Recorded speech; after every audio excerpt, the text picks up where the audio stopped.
Welcome to the Climate and Coordination RCAST, where every week we'll be discussing topics related to all things climate change and RChain's role in the solution. We will be discussing technologies that can adapt and coordinate massive amounts of data like never before, forming social architectures that grow collective intelligence, sharing and evaluating data planetarily, all while maintaining personal privacy and personal data ownership. A new decentralized economy is forming as we move from the third industrial revolution, digitization, to the fourth, decarbonization. By building a co-op, built on a correct by construction, concurrent, scalable solution, RChain is structured to build out the new technology that will be required for a flourishing regenerative planet. Please join us on this journey.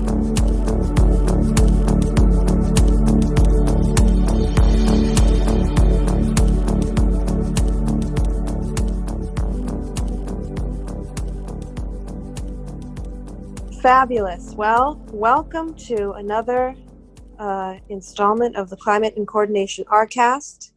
Today we have a plethora, a cornucopia, a pastiche of different topics for you today, which I think will be very relevant and interesting. First one, this was a very surprising story that I found. This came from the BBC. BBC always does great reporting. Just put the link in the chat here. This is from July 22nd. It's a story about Australia. And the headline says, Student files climate change lawsuit against Australian government. And I wanted to bring this up because I just think it's very courageous action. What this woman is doing, and I'm just going to read a little bit here because I just wanted to bring it up because I think it's a really fascinating story. It says an Australian student has filed a lawsuit against her government for failing to make clear climate change related risks to investors in government bonds. Cada O'Donnell, who's 23 years old, filed the civil action in the federal court on Wednesday. So basically, she feels that people who are invested in the government in the bond market need to be adequately briefed on the risks of the climate crisis. I'll just read a little bit more here. It says, Australia is materially exposed and susceptible to climate change risks, according to the statement filed with the Federal Court of Australia in Victoria State. It alleges that the country's economy and the national reputation in the international financial markets will be significantly affected by the Australian government's response to climate change. So anyway, I just thought this is a really fascinating case. I'm going to keep up with it and see what happens. But this is just another kind of iteration of what we're seeing all over the world, which is people are asking their governments and corporations and, societal systems to please disclose the risk to financial markets that climate, disruption can have. So anyway, does anybody have any thoughts on this one? I just thought it was a fascinating development. She's so young too. Yeah, I do. I got two quotes. Right, so Greta Thunberg said in 2019, we need to change the rules. That was her quote unquote, we need to change the rules. And that's kind of what this woman's trying to seek to do, change the rules so that people can be held accountable. Polly Higgins, who is the first really earth lawyer, she died alas, she was at Findhorn, but she's very famous for being a lawyer and bringing forward onto the UN's books the crime of ecocide. And what she said, and I will quote, the rules of our world are laws and they can be changed. Laws can restrict or they can enable. What matters is what they serve. Many of the laws in our world serve property. They are based on ownership. But imagine a law that has a higher moral authority, a law that puts people and planet first. Imagine a law that starts from first do no harm, that stops this dangerous game and takes us to a place of safety, end quote. I suspect that this action in Australia, I suspect there will be many more. Yes, absolutely. Yeah. And we'll see what the UN does. I mean, the ecocide law isn't there yet. It's still passing through the UN. But if that does become a law, then boy, does this help this case. Absolutely. Yeah. And it's so funny that you should bring up the UN, because that was the second subject I wanted to discuss today. This was a really interesting find, and I'll put the link here. I wanted to share this story because it reminded me of some topics that you've covered in the past, Greg, about mass migrations and how much the climate crisis can upend political and social stability around the world. Anyway, this is from July 24th from this year. This is from the UN News, and it says, the headline here is, "Climate emergency is, quote, a danger to peace," according to the UN Security Council. So this is a really interesting little piece, which has lots of really good sources. It's not too long, but it's basically describes the way that Miroslav Jenka, I'm not sure if I'm saying his name right, but he's a UN Assistant Secretary General for Europe, Central Asia, and the Americas. So this is a person who's, has some power at the UN, saying that the climate emergency is a danger to peace, and talked a lot about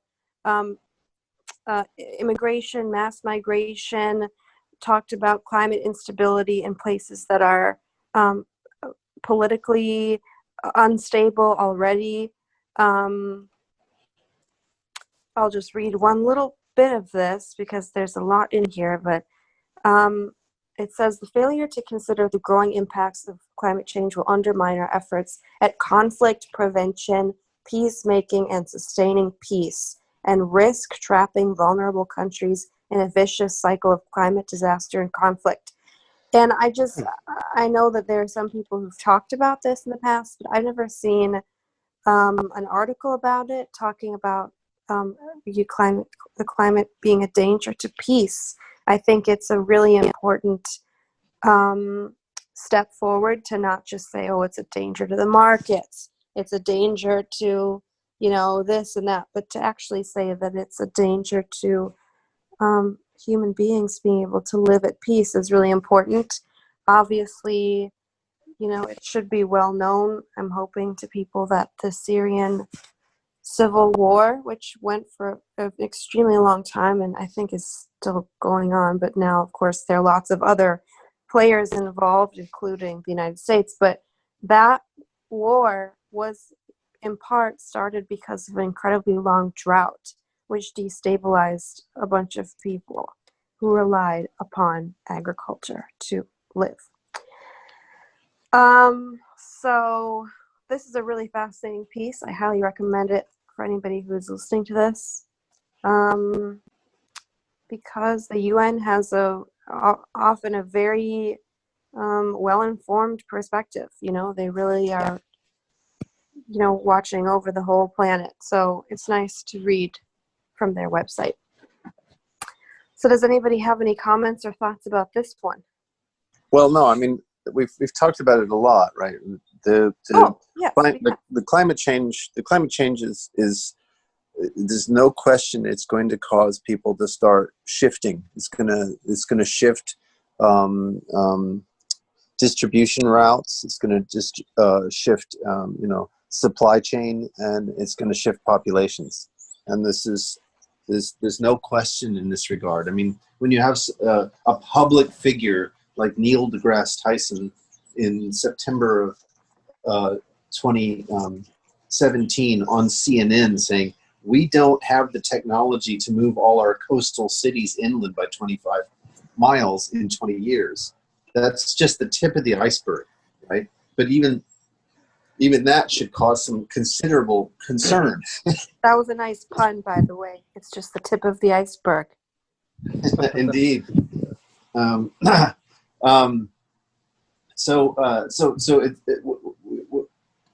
when we're talking about, you know, this kind of mass movement, and being able to support, you know, populations as they are forced to relocate, you know, we can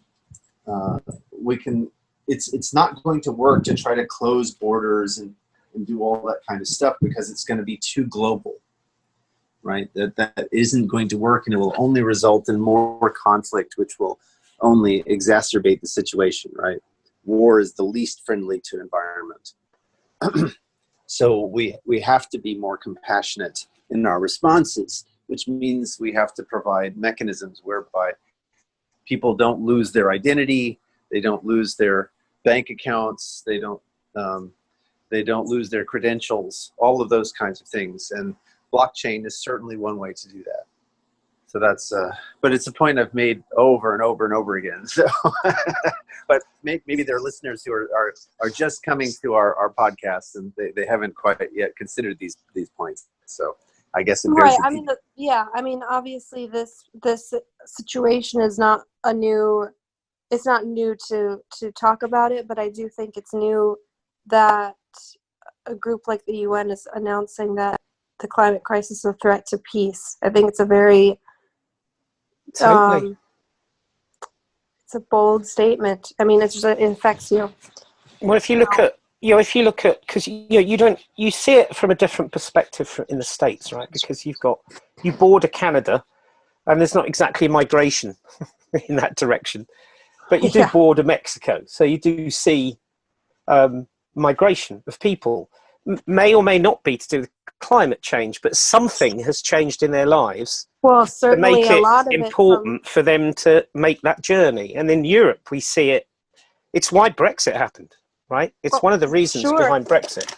And absolutely, people coming from Central America through Mexico to the United States, a lot of those people are suffering huge climate disasters where they are. They can't grow any crops, there's no water, etc.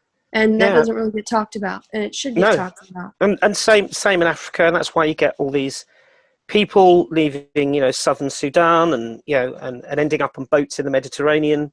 The terrible pictures of kids dead on the beaches of Greek islands. All of these things, and I think it was, you know, Lovelock predicted this. I mean, he said 10 or more years ago that what was going to happen is, as the planet becomes too hot, and things start sinking underwater as well, there will be mass migration. But it's not just that. You know, right now we're in COVID-19. He also predicted famine and epidemics. And what he said was quite interesting in how he felt people should respond to it. Now, bear in mind, he is a maverick. He said that the sustainability brigade are insane to think that we can save ourselves by just going back to nature. Our only chance of survival will come not from less technology, but more. Because it's the technology and how you use it. And that's kind of the point, really, of blockchain and coordination, so that people can more freely not just be coordinated, but, you know, when Greg said about, you know, migrant details, for instance, on a blockchain, making it safe and decentralized and all the rest of it. That's one of the hardest things in a lot of those refugee camps, is how do you track, how do people make sure that they have what they need for credentials when they go from one place to another? And when you get that migration, that becomes absolutely a necessity. Sure. And blockchain with smartphones, which are more prevalent now, certainly is, you know, it's a good way of doing it. It's just that we've needed scale to do it, you know, on this scale, because the level of migration that we will see will be massive. Right. Yeah, absolutely. And especially when you're dealing with small kids, like a lot of times they don't know their own details, so they can't tell you. And if they get lost, then it's like you really have a huge problem, you know, with children possibly being lost from their parents forever. Yeah, yeah. Well, I did some work on Camp Calais on exactly that, and I worked to save the children on doing it when they dismantled Camp Calais. And there were about 6,000 under 18s in the camp, wanting to come to the UK and camping in Calais, just the other side of the channel. And they were trafficked, a lot of them. And when they dismantled the camp, the concern was that these kids will be heavily trafficked. And indeed they were, but some of them, Save the Children gave them mobile phones with sufficient power to be able to sort of WhatsApp each other so that they could create their own network of friends. And that's on the basis that when you're a refugee or a migrant, you don't want to be tracked. So you don't want a tracking thing in there to say, I'm here, because you don't know, you don't trust who's going to use that information, particularly if you're a migrant fleeing a war-torn area, right? So what you need is safety in numbers, primarily. And having a mechanism like, for instance, RChat, right? So having a mechanism like RChat that could be deployed through mobile phone technology as well would enable that sort of peer-to-peer, decentralized, safe way of them creating their own networks for safety. Yeah, wow. That's another thing that, that's a really fascinating thing that we should probably get more into another, maybe another call, but that's really, that's amazing. But I'd like to amplify or underscore Steve's point, right? Absolutely. The point that he made there is exactly in the microcosm what I've been trying to talk about. It's all about self-organization, right? Yeah. Right. I mean, when Steve says, strength in numbers, that's exactly it, right? And the way they were able to, at least begin to address the strength in numbers for this disenfranchised group was through technology, right? Through peer-to-peer technology. And what RChain is trying to do is provide the kind of infrastructure whereby it's easy to roll out the peer-to-peer technology that you need for a specific strength in numbers application. Whether it's making sure that children have a safety network, or making sure that women who've been abused have a safety network, or the homeless have a safety network. Any number of these kinds of groups, and there will be more and more and more of them as we see the consequences of climate change. They need to build these safety in numbers kinds of applications, and that's what RChain is all about. This repurposing the blockchain to provide that infrastructure. Yeah, and once RChat's up and running, okay, we're going to do our little own trial for our AGM, but the journey doesn't stop there. We continue to refine it, and we will look to put it in places where it can add value and be useful to other people. So one might well be that sort of chat application in refugee camps that allows people to form networks of their own. And if you couple that with having a real cryptocurrency, not Rev, because that's utility, but if you put a cryptocurrency onto the chain, like a Bitcoin, then you can bank those disenfranchised refugees, but in a peer-to-peer fashion with no middleman. They get far more retain far more of the value they create. It's giving them that opportunity is the key. Absolutely. Yeah. Rock on RChat. Well, the final story I wanted to discuss today, I just put it in the chat here. This is a good news story. I realize sometimes I only bring really just depressing stories to this conversation. I wanted to bring something that was truly remarkable to me and inspiring. So I'm hoping that this will inspire everyone who's listening in some small way. This is from CNN. This is from July 27th. This has been circulating around climate Twitter, which I really enjoy being a part of that community. This was tweeted by Leo DiCaprio, who is a very active climate activist.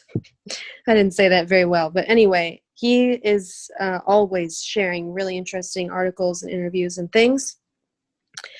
So this is about Costa Rica. This article says in the headline, "This country regrew its lost rainforest. Can the world learn from it?" Yes, I'm going to say to that question. But this is a really interesting story. It's about a man called Pedro Garcia, who has been regrowing a 7-hectare plot in Costa Rica for over 30 years.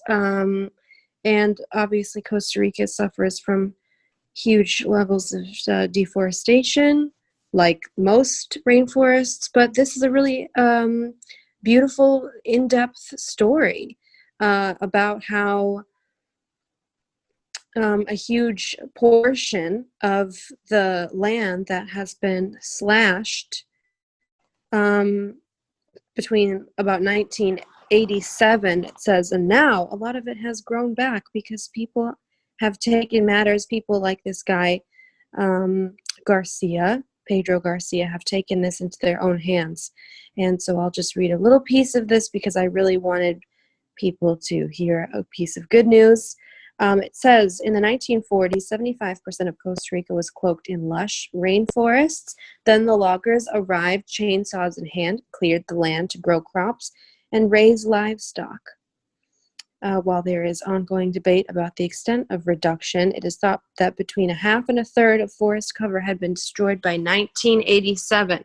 Soon after this all-time low, the government took a series of radical actions to convert the country back into a natural paradise.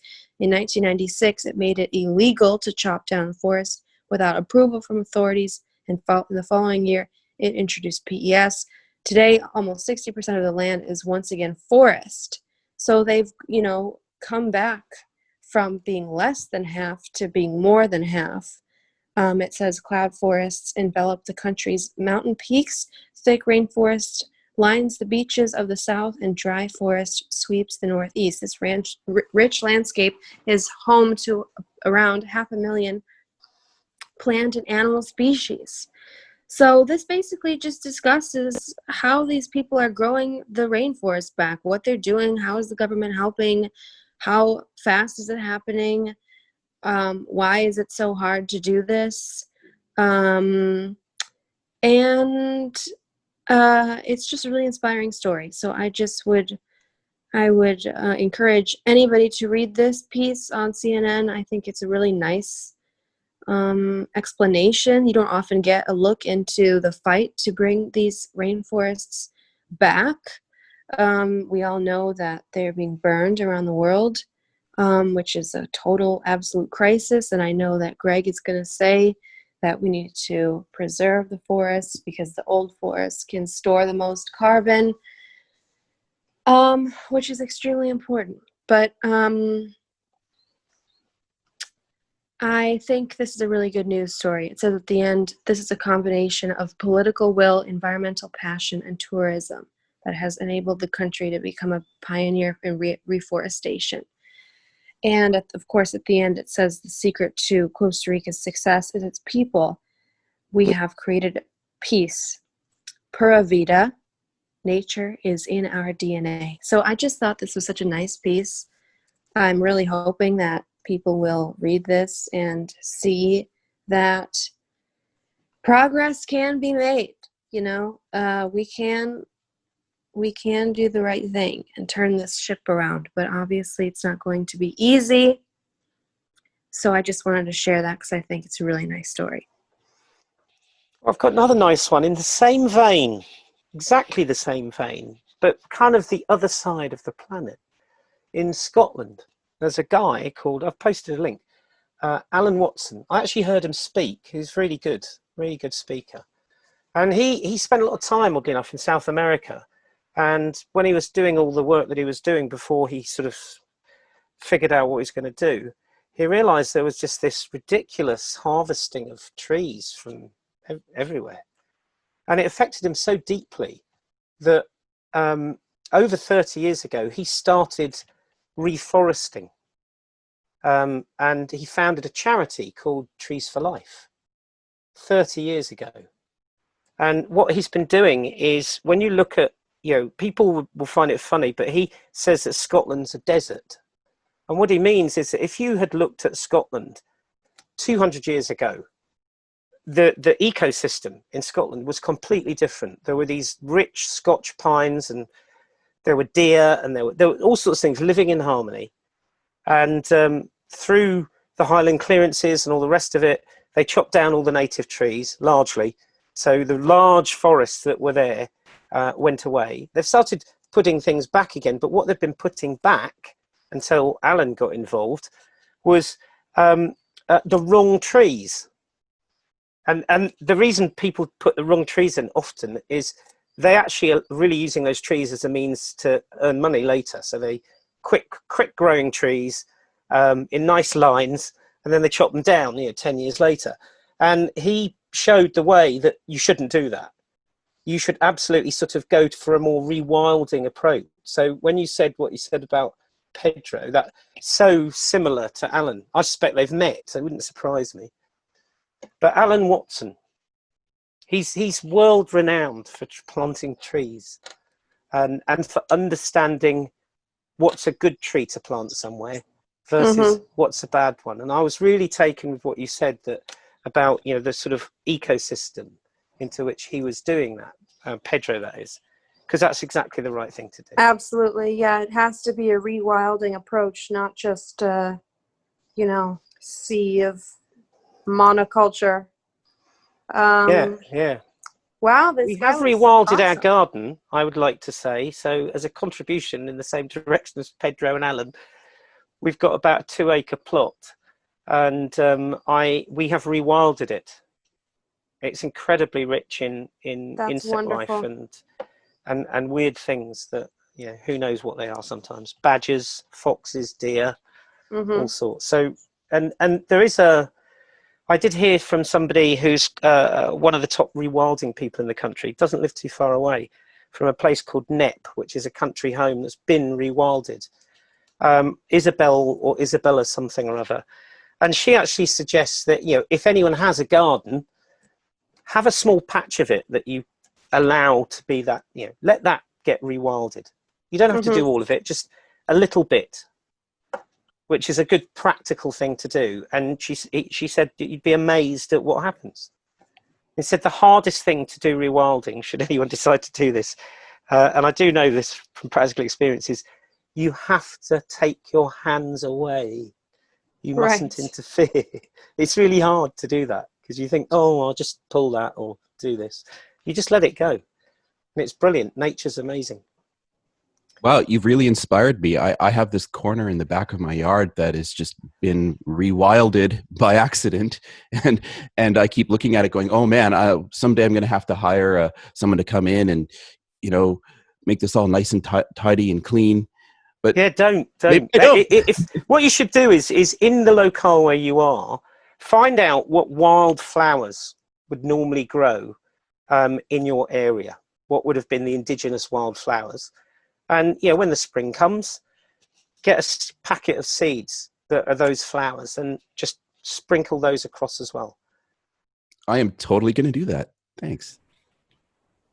Well, we've converted our podcast into a gardening advice column. My wife's the secretary of the garden club. She'd be so proud of me now. Oh, that's wonderful. That is so wonderful. So I know that Daryl has some topics he wanted to bring to the floor. So Daryl, if you like, go for it. Awesome. Okay. So I would like to try to draw two seemingly unrelated stories from this week together. See if I can succeed with that. So the first story is from The Guardian, and it's the headline is UK's biggest pension fund begins fossil fuels divestment. And I'll just read a quote. The fund will ban investments in any companies involved in coal mining, oil from tar sands, and Arctic drilling. but the move puts Nest, a public corporation of the Department for Work and Pensions, potentially at odds with the current pensions minister, Guy Opperman, who earlier this month condemned divestment as counterproductive.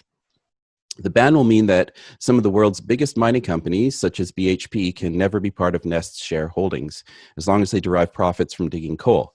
It said it will sell its final holdings in BHP by the 3rd of August.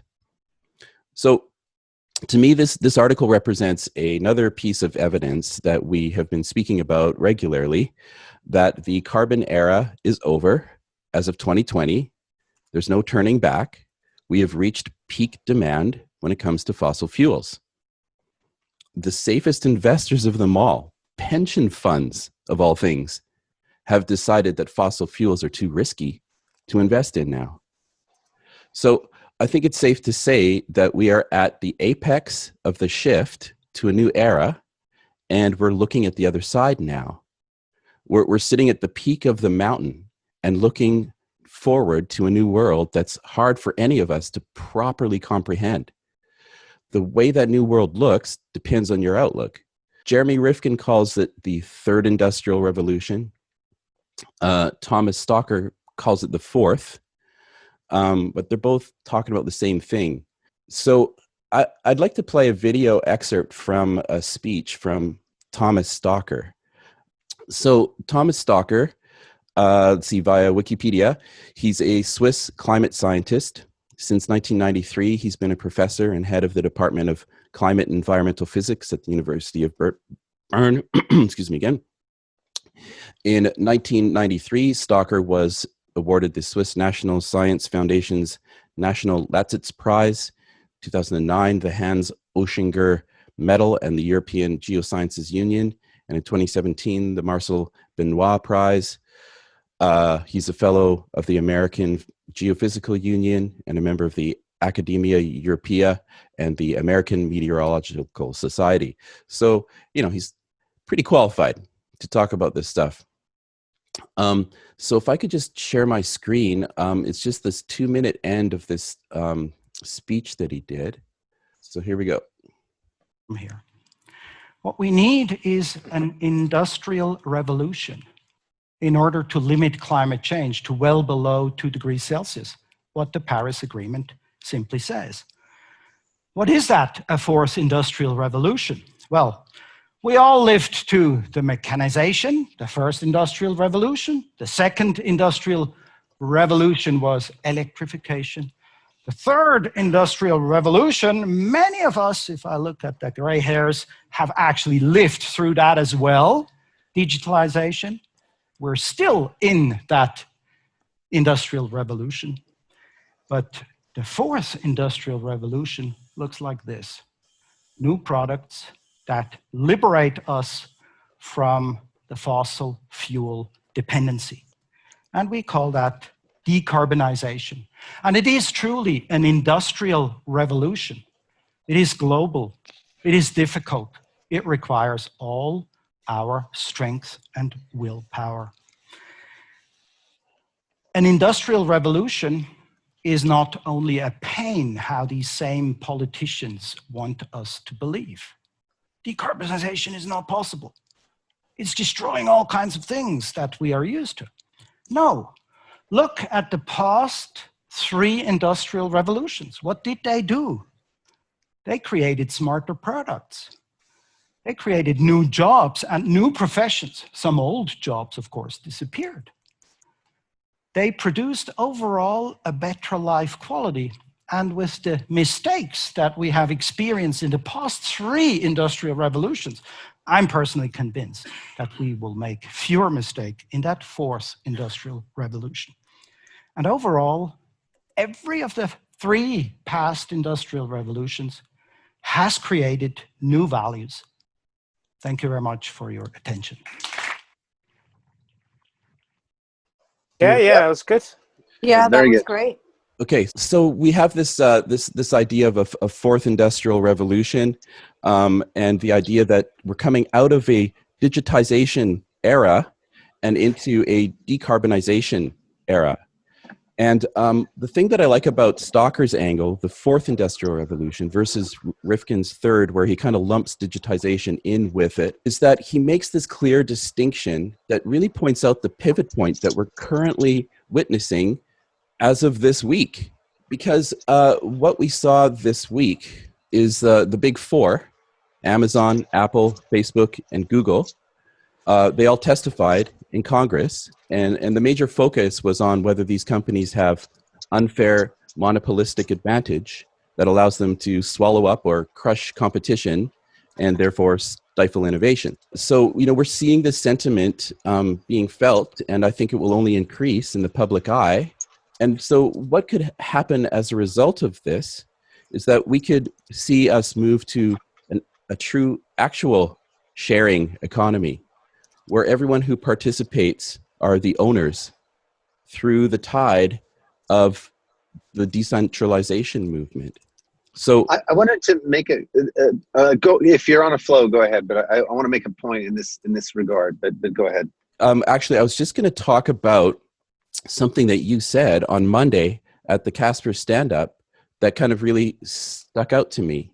You mentioned that there's going to be an increased need amongst certain governmental organizations to have a less centralized place for storage and other forms of data.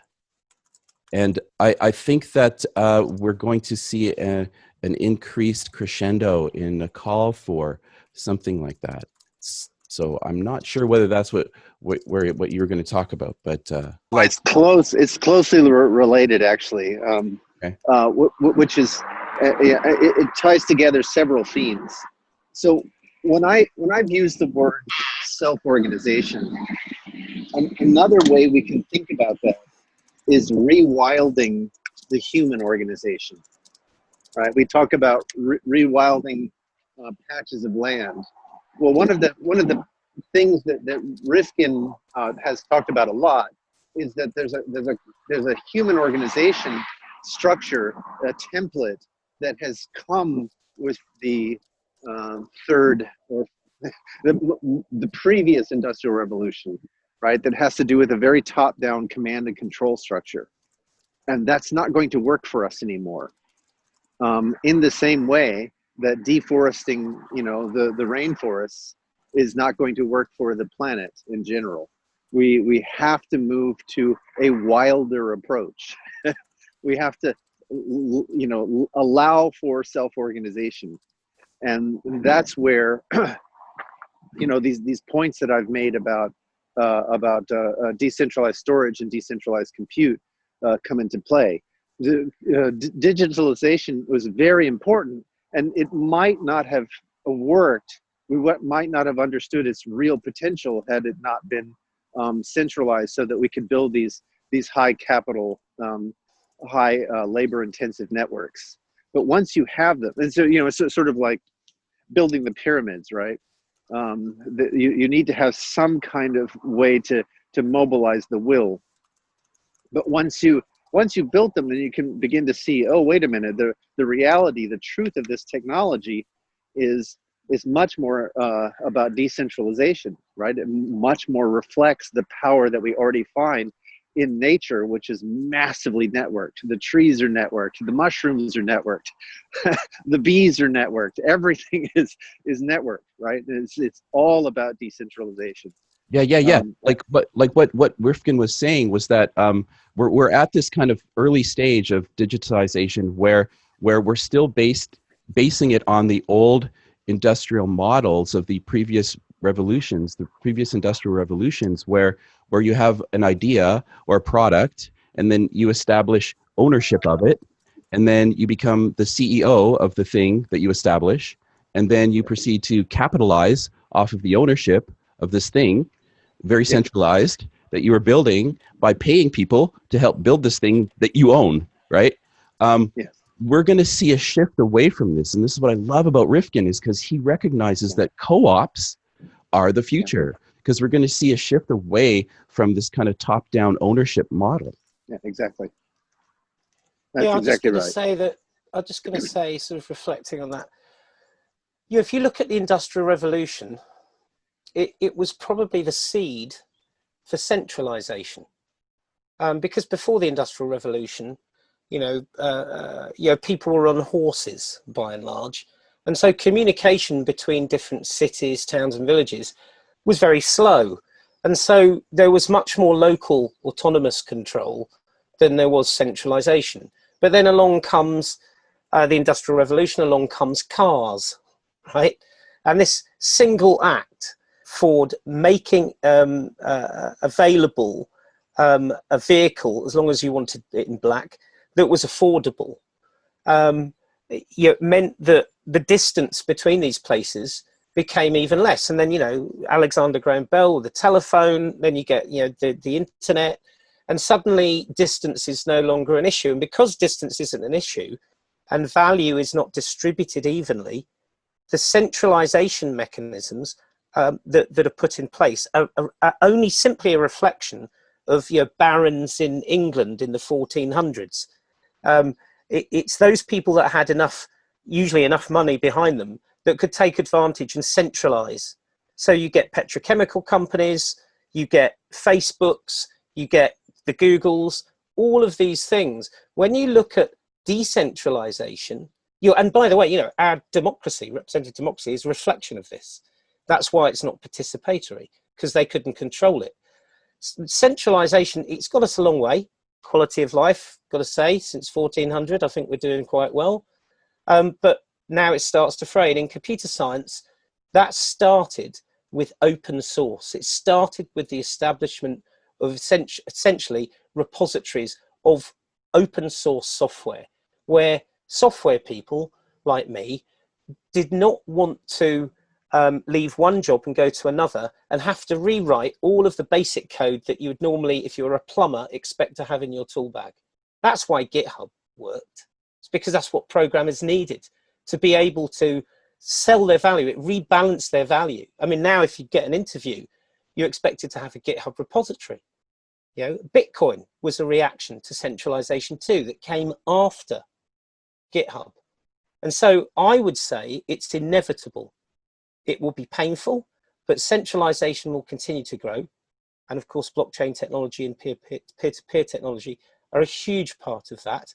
And in the same way that petrol changed communication and electricity changed communication, and in the same way that Facebook made that even faster and richer in content, now I think is the time to change that so we get the same but decentralized.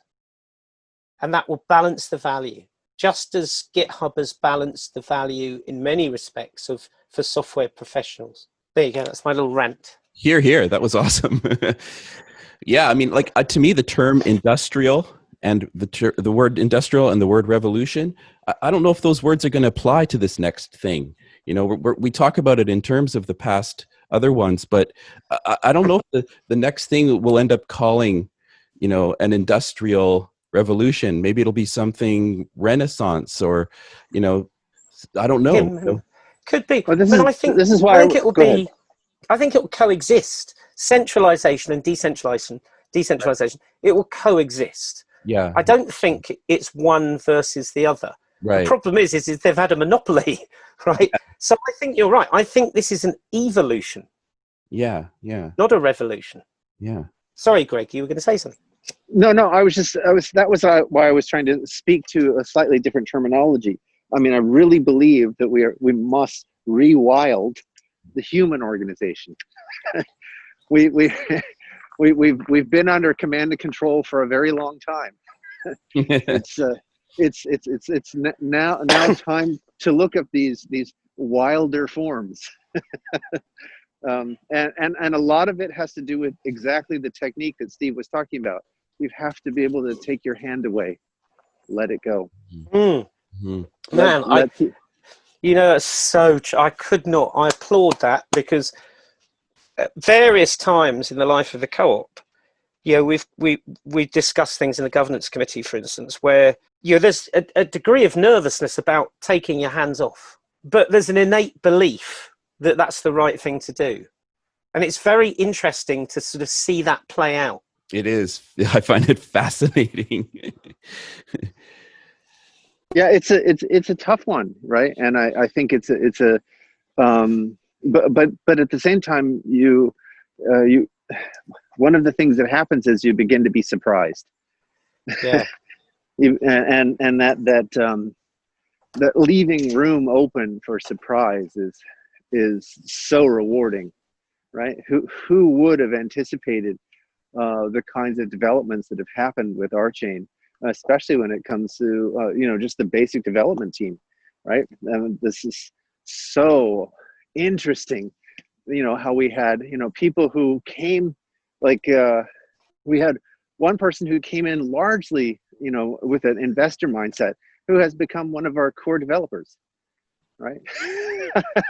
This is fantastic, and this is what we need more and more of, is this kind of people beginning to realize there's more here than money.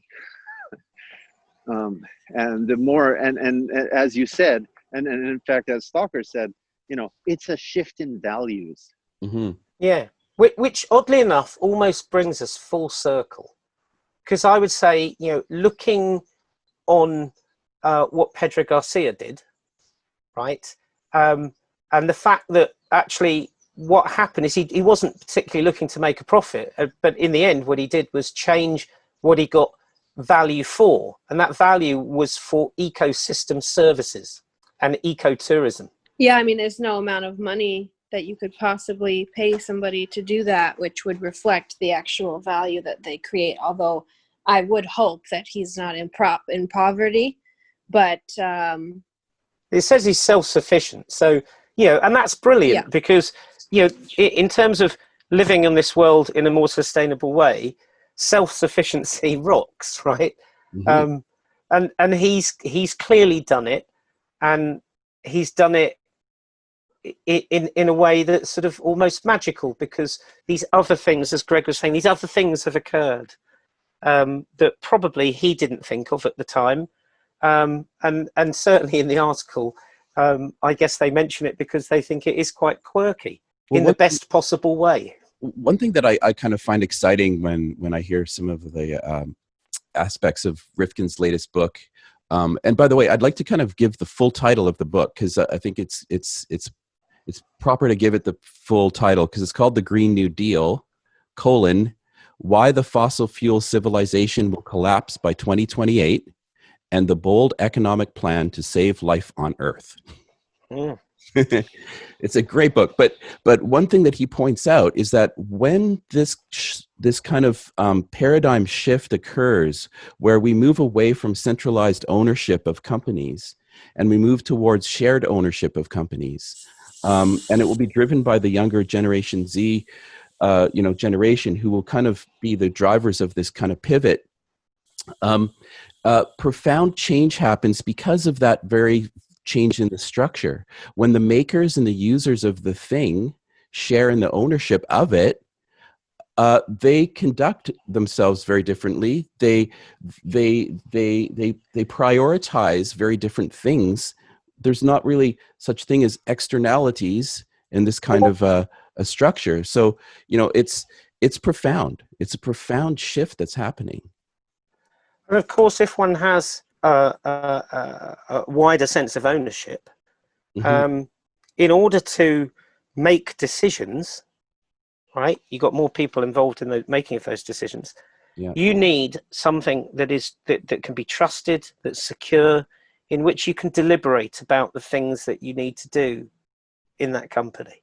So true. And then enable all of those shareholders who will still work for the company, and some may not work for them, so they may be external shareholders, but it allows them to both deliberate and vote.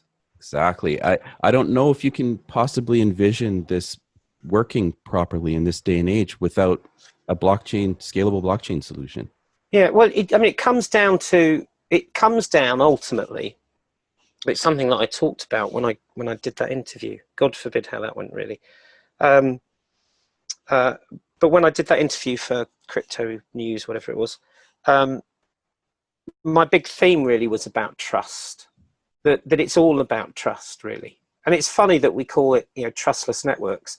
Actually, there's a high degree of trust in them. It's just that there is no trust node as it were. There isn't the one trust node. And it does all come down to trust. Yeah, like I've often thought about that. Like, should we be calling it trustless or should we be calling it trustful? Trusted Well, even. right. Yeah, that's the thing. There's a lot of concepts I feel that are counterintuitive. For example, that decentralized allows us to coordinate. That's a difficult one sometimes, you know? Well, I mean, we as musicians we know this, right? It's it's the shift from, you know, a conducted orchestra to a well-functioning improvised ensemble. You know, that's a fundamental shift. Yes, True, but choreography, not orchestration. Mhm. right, but also like we need to find out a way to be able to explain these concepts to people who don't have experience with them firsthand. It might be that metaphor works.